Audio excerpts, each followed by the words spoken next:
हाय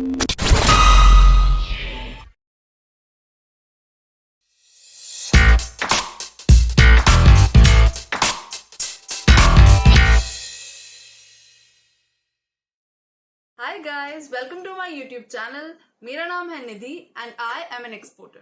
export import business क्या होता है? एक्सपोर्ट इंपोर्ट बिजनेस कैसे शुरू कर सकते हैं? एक्सपोर्ट इंपोर्ट बिजनेस का स्कोप क्या है? एक्सपोर्ट इंपोर्ट बिजनेस किन लोगों के लिए सूटेबल है? इसकी रिक्वायरमेंट्स क्या क्या होती है? ऐसे ही बहुत सारे कॉम्प्लिकेटेड क्वेश्चंस और उनके आंसर्स लेकर के आज मैं इस वीडियो में आई हूँ।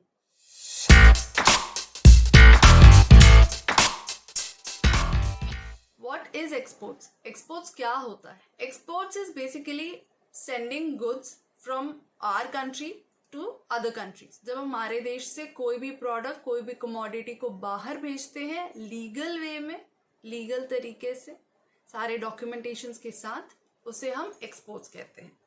Vice versa is for import. जब हम बाहर के किसी भी देश से कोई उनकी प्रोडक्ट या कमोडिटी अपने देश में बुलवाते हैं विथ प्रॉपर डॉक्यूमेंट्स, उसे हम इम्पोर्टिंग कहते हैं। इम्पोर्टेड गुड्स के बारे में हम सबने अपनी लाइफ में कभी ना कभी सुना ही होगा। Imported chocolates, imported gifts, imported perfumes, imported bags, ऐसे हजारों प्रोडक्ट्स हैं हमारे अपने ही घर में जिन्हें हम डे टू डे यूज करते हैं, बाहर से सब बुलवाई हुई हैं, राइट? और वाइस वर्सा है, हम हमारे देश से बहुत सारे ऐसे प्रोडक्ट्स और कमोडिटीज भेजते हैं जैसे कि राइस, अनियन, बहुत सारे दूसरे फ्रूट्स, नट्स, सैफरन और भी बहुत सारे कमोडिटीज हैं जो बाहर के देशों में काफी ज्यादा डिमांड में है हमारे देश से। इन सारी की सारी एक्टिविटीज को हम एक्सपोर्ट एंड इंपोर्ट बोलते हैं।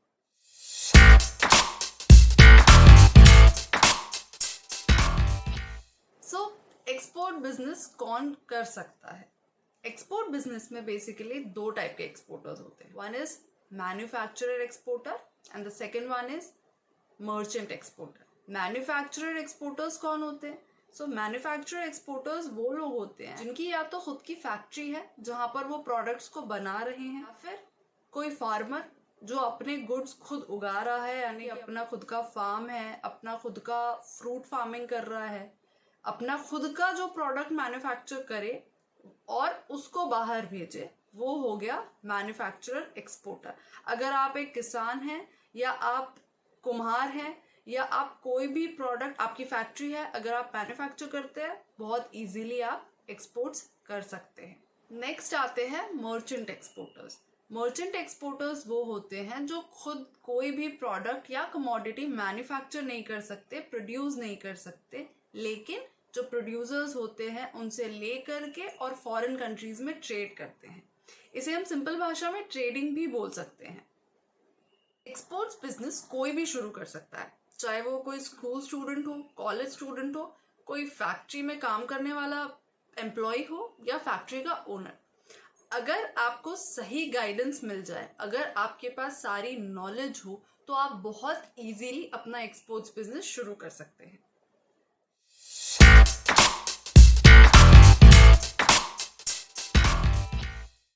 एक्सपोर्ट इंपोर्ट बिजनेस शुरू करने के लिए सबसे इम्पॉर्टेंट है नॉलेज। नॉलेज आपके प्रोडक्ट के बारे में, नॉलेज प्रोसीजर्स के बारे में, इंडस्ट्री के बारे में, जिन कंट्रीज में आप एक्सपोर्ट्स करना चाहते हैं उनके बारे में, जो डॉक्यूमेंटेशंस लगने वाले हैं उनके बारे में। बहुत सारे एस्पेक्ट्स होते हैं जब हम एक्सपोर्ट या इंपोर्ट करना शुरू करते हैं। उन सभी चीज़ों के बारे में इन डेप्थ नॉलेज होना इज अ मस्ट, और उसके लिए प्रॉपर गाइडेंस बहुत ज़रूरी है।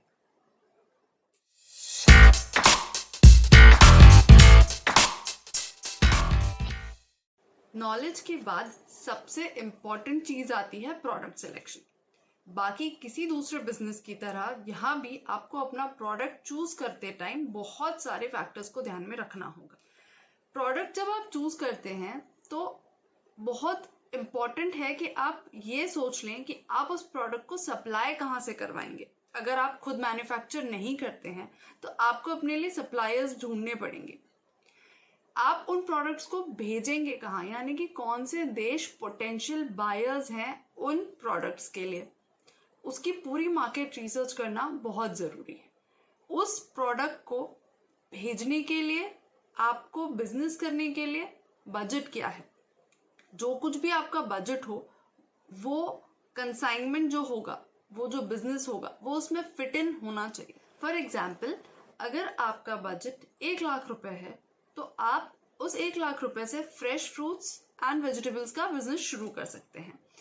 अगर आपका बजट 15 लाख या 20 लाख है तो आप इंडिया से राइस एक्सपोर्ट कर सकते हैं, स्पाइसेस एक्सपोर्ट कर सकते हैं, कॉफी एक्सपोर्ट कर सकते हैं।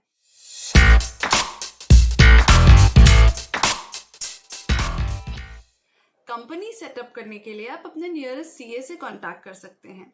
When we talk about company setup, it could be any kind of company. It could be a proprietorship firm, partnership firm, LLP, OPC या whatever you wish to. उसके अलावा आपको एक सेट ऑफ डॉक्यूमेंट्स की भी ज़रूरत होती है, जैसे कि IEC, which is Import Export Code, जो कि DGFT द्वारा दिया जाता है। उसके लिए आप ऑनलाइन भी अप्लाई कर सकते हैं या फिर आप चाहें तो आप अपने CA को कह सकते हैं, he'll help you with that. Next आता है RCMC, which is Registration cum Membership Certificate. Registration cum Membership Certificate एक काउंसिल है जिसको गवर्नमेंट ऑफ इंडिया ने ऑथराइज किया है टू हेल्प द एक्सपोर्टर्स। इसमें मेंबरशिप लेकर के आप बहुत सारे बेनिफिट्स अवेल कर सकते हैं, जैसे 0 इम्पोर्ट ड्यूटी, बहुत सारी जगह पे आपको जो फ्रेट है उसमें काफ़ी सारी हेल्प मिल जाती है, उसकी कॉस्ट कम लगती है। ऐसे ही और भी बहुत सारे गवर्नमेंट के आते रहते हैं स्कीम्स जिसके थ्रू एक्सपोर्टर्स और इम्पोर्टर्स दोनों को ही काफ़ी हेल्प मिलती है। इसीलिए RCMC का सर्टिफिकेशन आप ज़रूर लें। इसके अलावा आपको आपने जो प्रोडक्ट चूज किया है उसके हिसाब से भी सर्टिफिकेशंस की ज़रूरत पड़ेगी।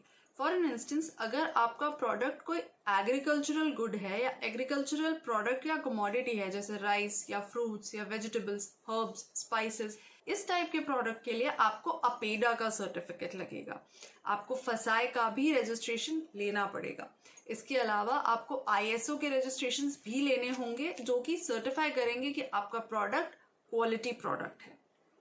तो आपको एक करंट बैंक अकाउंट की भी ज़रूरत पड़ेगी जो कि आपको डे टू डे ट्रांजैक्शंस करने में स्मूथली हेल्प करेगा।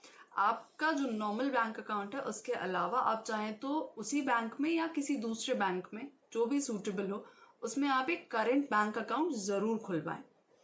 इसके अलावा आपको एक और चीज़ पे बहुत ही फोकस करने की ज़रूरत है, आगे आपकी वेबसाइट। आपकी वेबसाइट आपकी डिजिटल दुकान होने वाली है। Please make sure that you are very very careful while making your website. Website create करना is not that big a deal. आपको अगर नहीं खुद से करने आती है कोई दिक्कत नहीं है, there are lot of people who can help you. आप किसी भी वेबसाइट क्रिएटर की मदद ले सकते हैं जो कि आपको एक अच्छी प्रॉपर वेबसाइट क्रिएट करके देगा।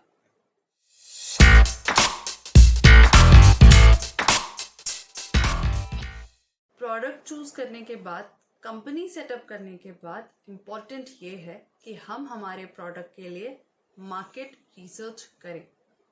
मार्केट रिसर्च से मेरा मतलब है एक प्रॉपर मार्केट रिसर्च, यानी कि यहाँ पर हम डेटा एनालाइज करेंगे, डेटा को समझेंगे और पढ़ेंगे कि हमारे देश से हमने जो प्रोडक्ट सिलेक्ट किया है वो किन देशों में जाता है, कहाँ पर उसकी कंजम्पशन अच्छी है, कहाँ पर से हमें अच्छे प्राइजेस मिल सकते हैं।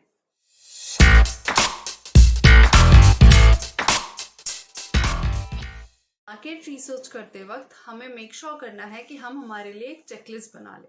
उस चेकलिस्ट की हेल्प से हम आगे अपने बायर्स को फाइंड करने में काफ़ी हेल्प ले सकते हैं। बायर फाइंडिंग की जब बात आती है तो market research is the foremost thing that we are suppose to do.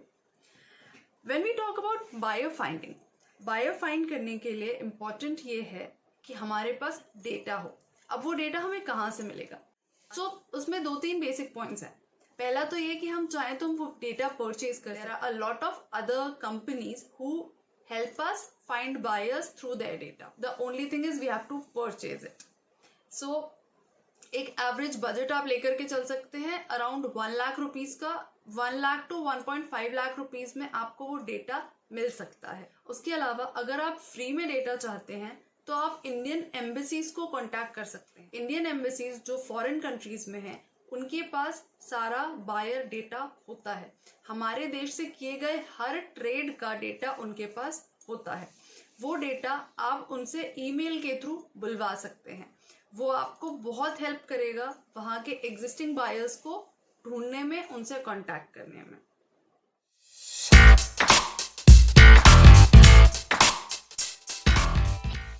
जब आपके हाथ में आपका ऑर्डर है, जब आपके बायर के साथ डील हो चुकी है, ऑर्डर आपके हाथ में है, आपके लिए बहुत इंपॉर्टेंट है कि आप अपने बायर के साथ इनको टर्म्स डिस्कस करें, यानी कि पेमेंट टर्म्स डिस्कस करें। अगर आपके बायर ने आपको कैश इन एडवांस दे दिया है, इससे अच्छा तो कुछ और नहीं है। लेकिन उसके अलावा कई बार ऐसा होता है कि हमें हमारे बायर से अलग अलग डिफरेंट मोड्स में पेमेंट कलेक्ट करना होता है, जैसे कि एलसी यानी letter of credit, TT telegraphic transfer, transfer against goods, transfer against documents. ये सारे बहुत ही पॉपुलर पेमेंट मेथड्स हैं जिनको यूज करके इंटरनेशनल ट्रेड में पेमेंट्स की जाती हैं।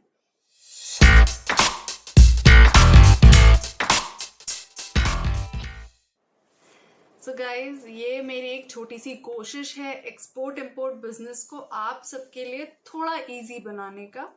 आई होप आपको ये वीडियो अच्छा लगा होगा।